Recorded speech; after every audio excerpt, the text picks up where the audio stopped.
Hey everyone, it's Brooke. Welcome back to my channel.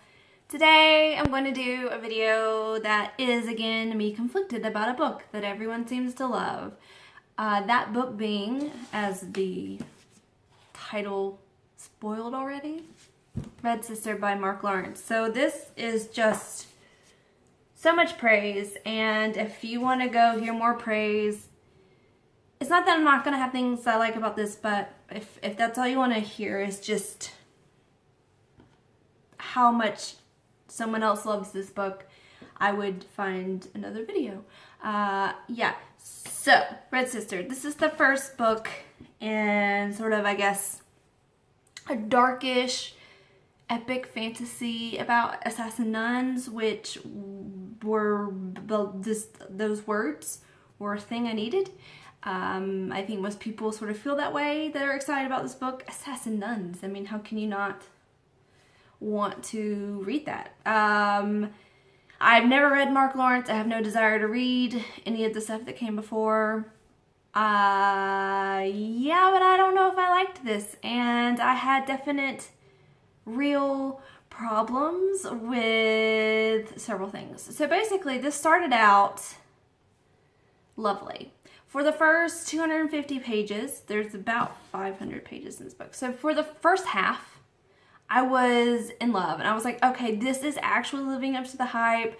I love Nona as a character. I love seeing her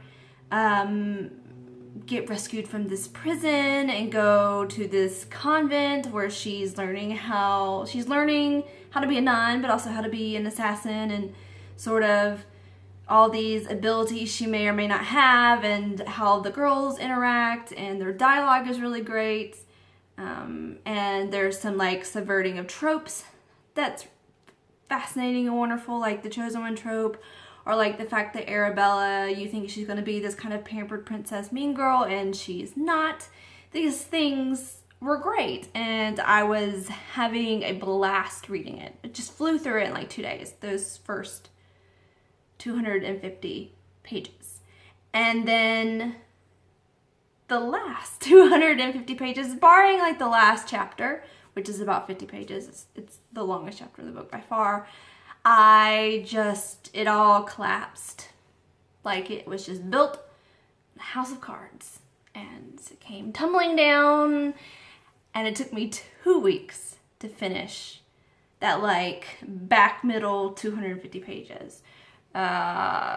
2 weeks, 2 days to 2 weeks. So clearly something went wrong.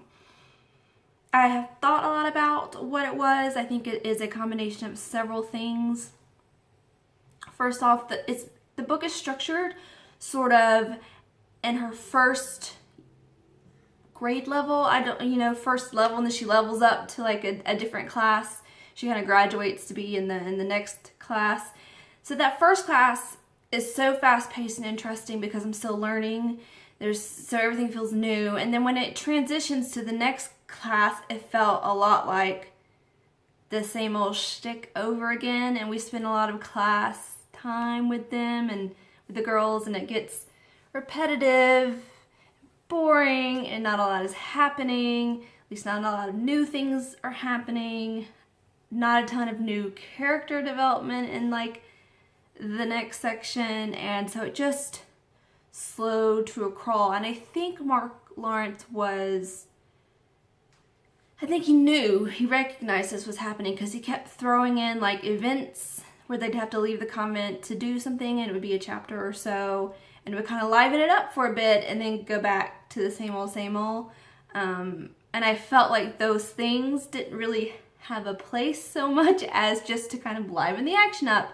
And so I started kind of feeling like I was seeing the mechanics, seeing the author kind of play around with plot pacing, and I was just not having a great time. And then when that happens, when I get bored, I start to notice and think about everything else that's annoying me.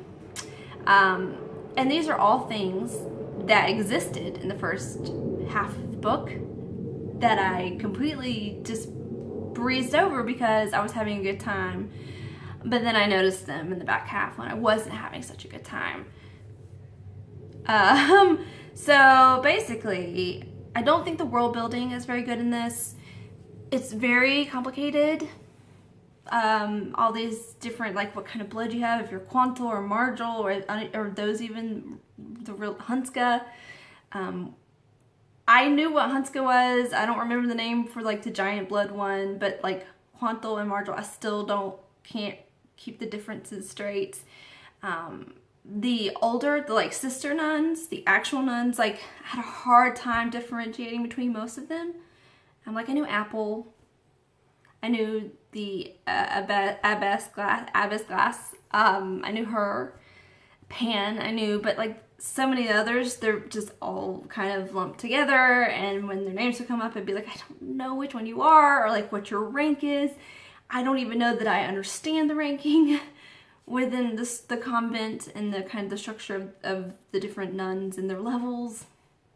It was completely lost to me. I don't think it was very well done. The convent world, like day-to-day life of the convent, was very well world built. I mean, because that was most of the book, but like the outside world, particularly like the political aspects and the things that were supposed to be sort of important to the plot, I guess, when there was one. I didn't understand the structure. I don't really know who has the power in this world. There seemed to be like multiple antagonists, and I didn't know which one was the most important antagonist, or if there is a most important antagonist, like who are we really worried about? So I think it really fell down in that respect. Again, the girls are great. The convent life is great, if a bit tedious at time. The dialogue is great, and I could complain that when they're like supposed to be 10, it doesn't really sound like 10-year-olds talking, but I don't really want it to sound like 10-year-olds talking, so I'm okay.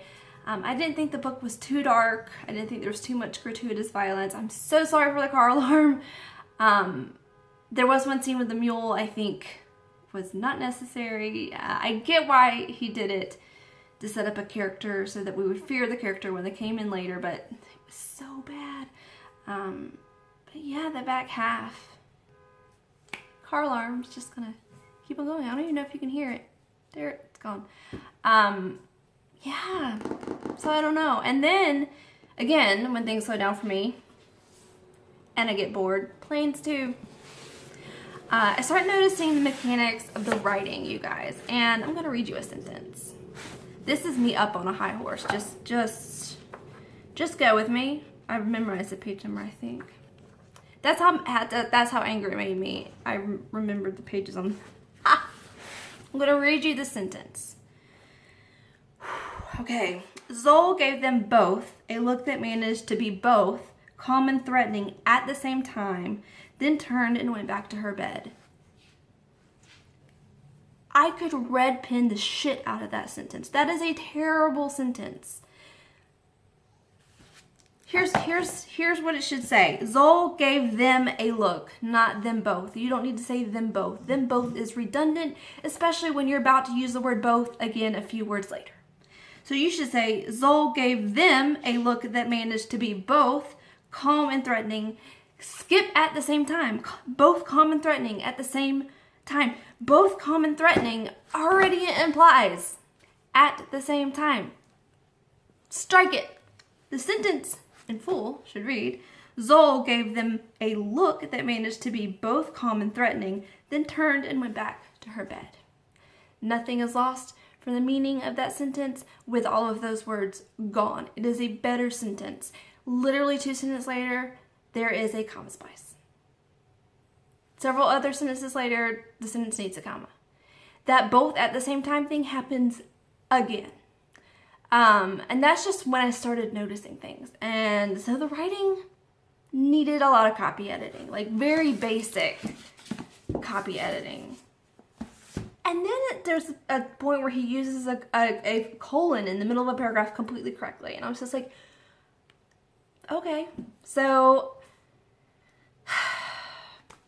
it was a tale of two halves for me. And the first half, great. The back half, but the last chapter, like I said, helped, really picked up the pace. It was exciting, things happened. I felt like things were moving along. In those self-contained 50 pages, I knew who the antagonist was. I knew who the players were. I knew the people involved. I knew what was important. And everything made sense. And I wish that I didn't feel like the 200 pages before that were just sort of meandering along to get us to that point. So, I want to read the next book, but guys, like, I quit lit fic for a while, right? This is why I'm kind of doing the fantasy thing. That's the thing I'm drawn to right now. But I've been really sort of been frustrated with the whole fantasy world too. So I don't know. So I've been reading a lot of comics. Anyways, that's not the point of this video. Red Sister, I would recommend it if you're interested. So many people have loved it that it is perhaps just a me thing. But I'm struggling a little bit, you guys. And I will talk to you next time. Bye.